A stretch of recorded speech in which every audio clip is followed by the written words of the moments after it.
السلام علیکم۔ بسم اللہ الرحمن الرحیم۔ میں اپنے اللہ کے نام سے شروع کرتا ہوں جو بڑا مہربان اور نہایت رحم والا ہے۔ آج کا موضوع بہت اہم ہے، بہت ہی اہم ہے۔ موت ہمارے سامنے کھڑی ہے اور وہ خود اور حکم الہی کا انتظار کر رہی ہے۔ تو ہمیں اپنے پچھلے جو گناہ ہیں، جو پچھلی کوتاہیاں ہیں، ان پہ معافی مانگنی چاہیے، ان پہ نادم ہونا چاہیے، اور اگلے جو ہمارے چند لمحات ہیں، ان کا وقت بہت مختصر ہے، اگلے جو لمحات ہیں ان سے فائدہ حاصل کریں، زیادہ سے زیادہ فائدہ حاصل کریں، تاکہ ہماری جو آئندہ کی زندگی ہے وہ بہتر اور خوشگوار ہو سکیں۔ اس دنیا میں کوئی نہیں رہا، یہ دنیا فانی ہے، جو آیا ہے وہ گیا بھی ہے۔ بڑے بڑے بادشاہ منو مٹی طرح دفن ہیں،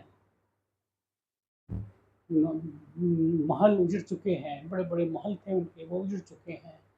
بڑے بڑے کیسے گنبد انہوں نے بنائے ہوئے تھے، وہ سارے ٹوٹ پھوٹ چکے ہیں، بکھر چکے ہیں۔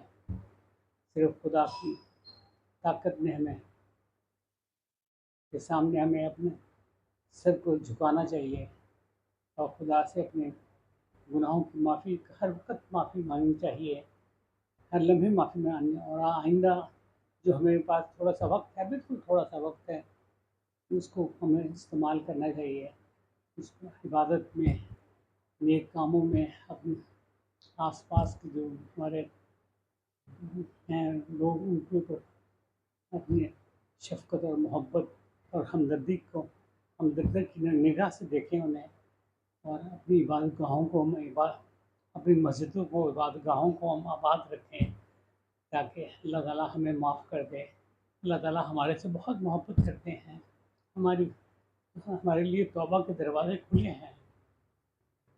اللہ تعالیٰ تو فرماتے ہیں کہ میں تمہیں 70 ماؤں سے زیادہ پیار کرتا ہوں، میں اپنے بندوں سے بہت پیار کرتا ہوں، میں ان کی ہر وہ مجھ سے معافی اور مجھ سے اپنا گناہوں کا اقرار تو کریں، میں معاف کر دوں گا ان کو، ان کے سارے گناہوں کو صاف ستھرا کر دوں گا، ان کو بالکل اجلا بنا دوں گا۔ برائے کرم ہمیں اپنی عبادت گاہوں کو، اپنی مسجدوں کو آباد کرنا چاہیے، اپنے گھروں میں کوشش کرنی چاہیے کہ زیادہ سے زیادہ ہم یاد الہی میں مصروف رہیں۔ اپنے بچوں کو، اپنے جو ہمارے گھر میں خواتین ہیں، ان کے لیے بھی یہ درس ہے، ان کے لیے بھی یہ پیغام ہے کہ موت کی گھڑی کسی وقت بھی آ جائے، کوئی وجہ بن سکتی ہے، کوئی ضروری نہیں ہے کہ یہ کوئی بیمار ہو کے مرنا ہے یا کوئی ایکسیڈنٹ سے مرنا ہے، اور 100 وجوہات ہیں۔ جب اللہ نے بنانا ہے، کوئی وہ اللہ تعالیٰ نے کوئی وجہ نہیں پوچھنی، اس نے اپنے پاس بلا لینا ہے۔ تو میرا آج کی یہی آپ سے گزارش ہے کہ یہ جو میں نے کچھ آج آپ سے عرض کیا ہے، اس پہ غور کریں، اس پہ غور کریں، اس پہ غور کریں۔ والسلام۔ بس یہ میرا چھوٹا سا بیانیہ تھا، اسے آپ اس پہ غور کریں، اس کے اوپر غور کریں۔ شکریہ۔ والسلام۔ خدا حافظ۔